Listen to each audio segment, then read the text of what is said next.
This show is part of One Place, a daily network of focused briefings across the stories people follow most. Welcome to the briefing.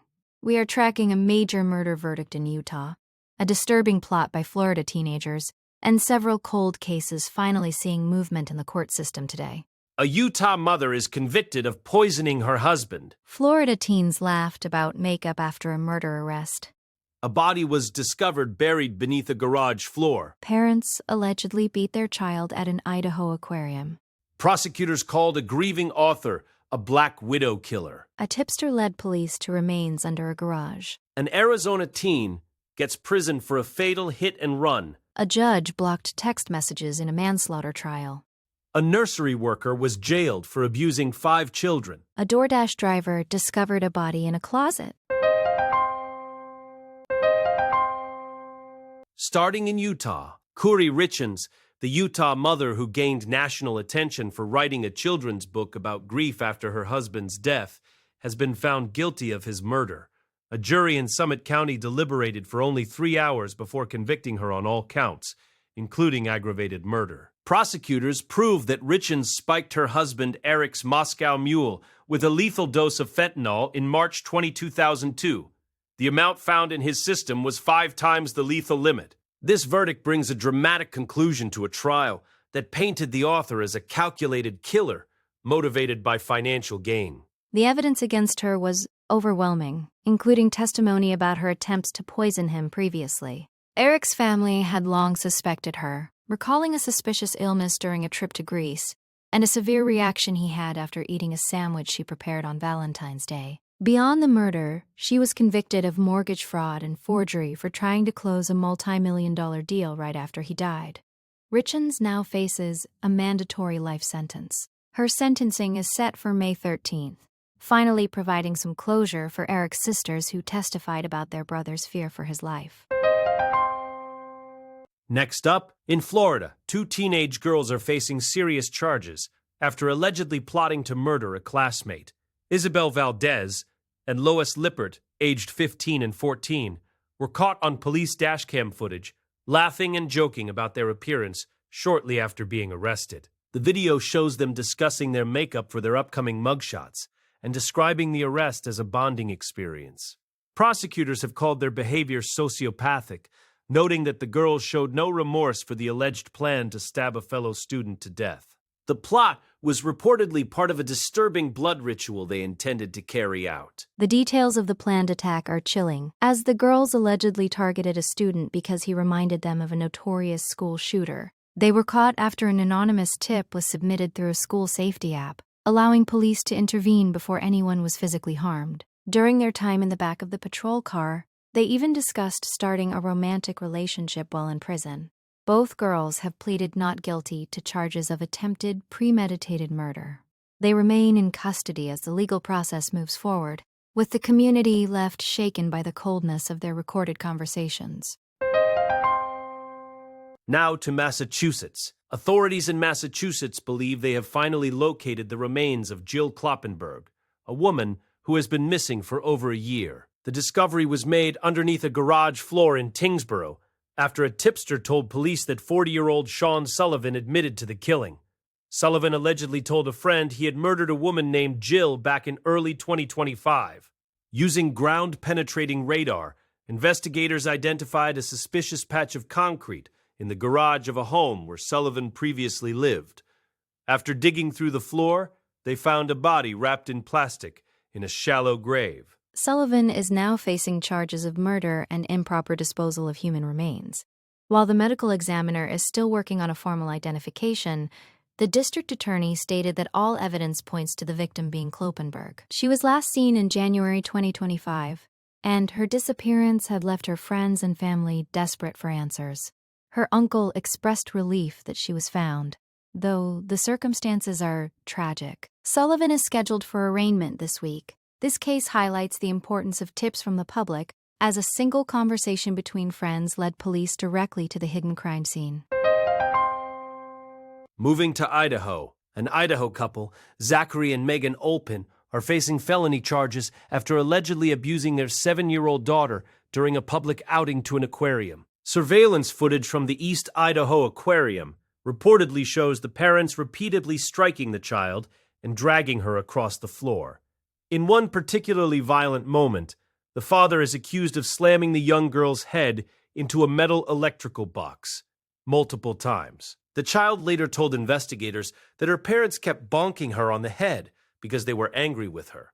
The footage captured a level of aggression that shocked even seasoned law enforcement officers. The parents initially tried to downplay the severity of the incidents, claiming the electrical box encounter was an accident. However, the video evidence told a different story, showing Megan Olpin hitting the child with a shoe and Zachary Olpin preventing the girl from standing up. Both parents eventually admitted their behavior was wrong and wrote apology letters, but they still face serious legal consequences for injury to a child and aggravated battery. They are currently being held in the Bonneville County Jail, awaiting their preliminary hearings. This case has sparked outrage in Idaho Falls over the safety of children in public spaces. Back to Utah. During the closing arguments of the Corey Richins trial, prosecutors delivered a scathing portrait of the defendant, labeling her a black widow. They argued that Richins was intensely ambitious and killed her husband, Eric, to secure a lavish lifestyle with her secret lover. The prosecution highlighted an orange notebook found by her bed where she had written about the specific cocktails used to deliver the fentanyl. They played her 911 call for the jury, pointing out that she spent the first minute establishing an alibi rather than performing life-saving measures. They claimed she was distancing herself from the crime in real time. The defense fought back against these characterizations, even moving for a mistrial over the Black Widow comment.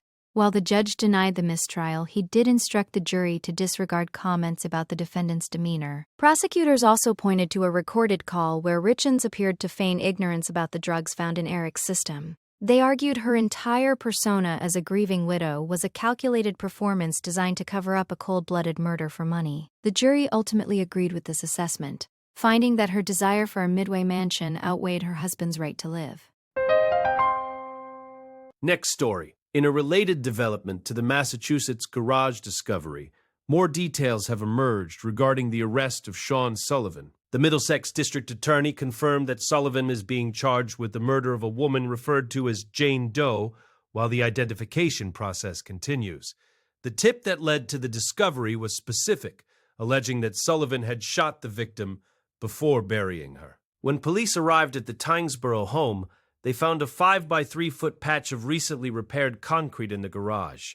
This physical evidence, combined with the ground-penetrating radar results, gave investigators the probable cause needed to excavate. The victim, believed to be Jill Kloppenberg, had been missing since early 2005, but her friends only officially reported her missing in February, after months of silence.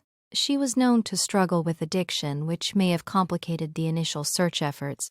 However, her friends insisted that she always checked in, regardless of her personal struggles. Sullivan and Kloppenberg were known to be friends, making the alleged betrayal even more tragic for the family. As Sullivan prepares for his first court appearance, the community is left wondering how a body could remain hidden under a suburban garage for over a year.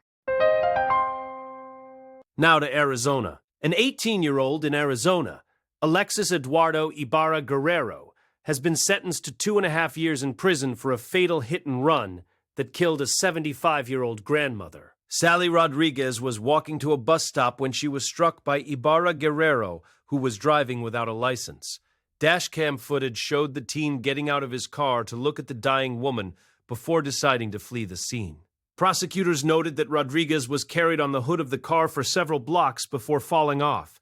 The short sentence has sparked significant anger from the victim's large, grieving family. The collision itself was ruled an accident, which is why Ibarra Guerrero was only charged with failing to remain at the scene rather than manslaughter. Her family argued in court that he should face harsher consequences for his choice to leave her in the street. The defense maintained that while he accepted responsibility for fleeing, the initial crash was unavoidable. Ibarra Guerrero, who is reportedly in the country illegally, may face deportation after serving his prison term. For the Rodriguez family, the sentence feels like a secondary injustice for a woman they described as the pillar of their Tucson community and family.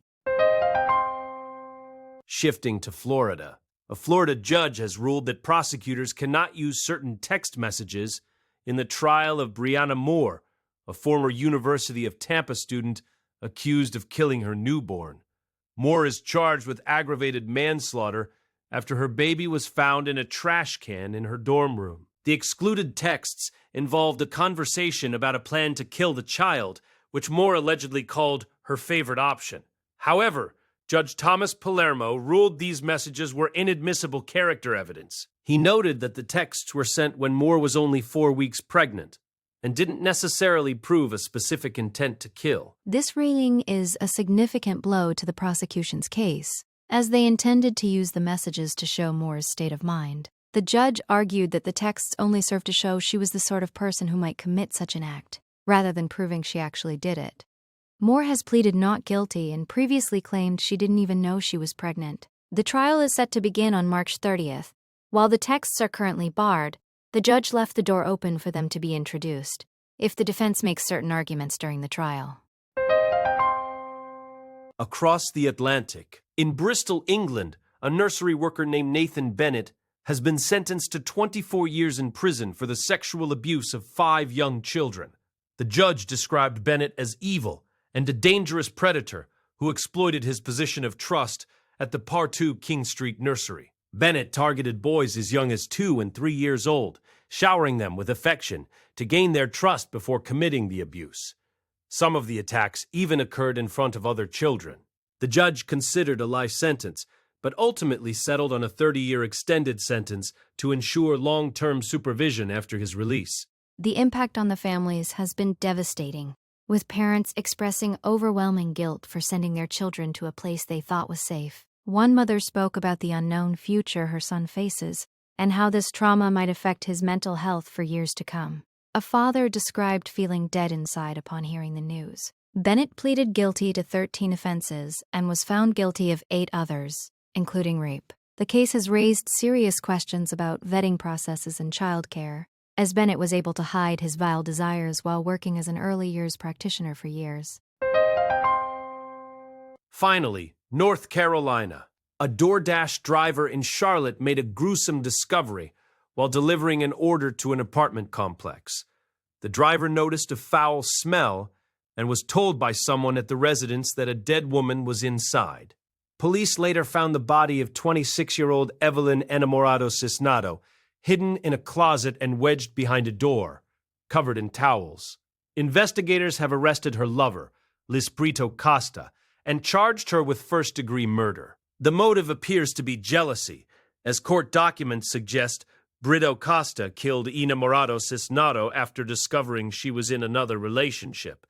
The victim was originally from Honduras and had recently moved. The family of the victim is devastated, with a relative describing the killer as heartless for taking a life simply because the relationship was ending. Brito Costa is being held without bond as the legal process begins. It remains unclear if Brito Costa was the person who actually spoke to the delivery driver about the body. The driver's quick thinking to alert the police led to a rapid arrest in the case. The family is now working to transport Evelyn's body back to Honduras for burial. This tragic incident highlights the extreme dangers of domestic violence and the unexpected ways crimes can be uncovered. That is the briefing for today. Join us again tomorrow for more focused updates on the stories that matter most. For now, stay informed and stay safe.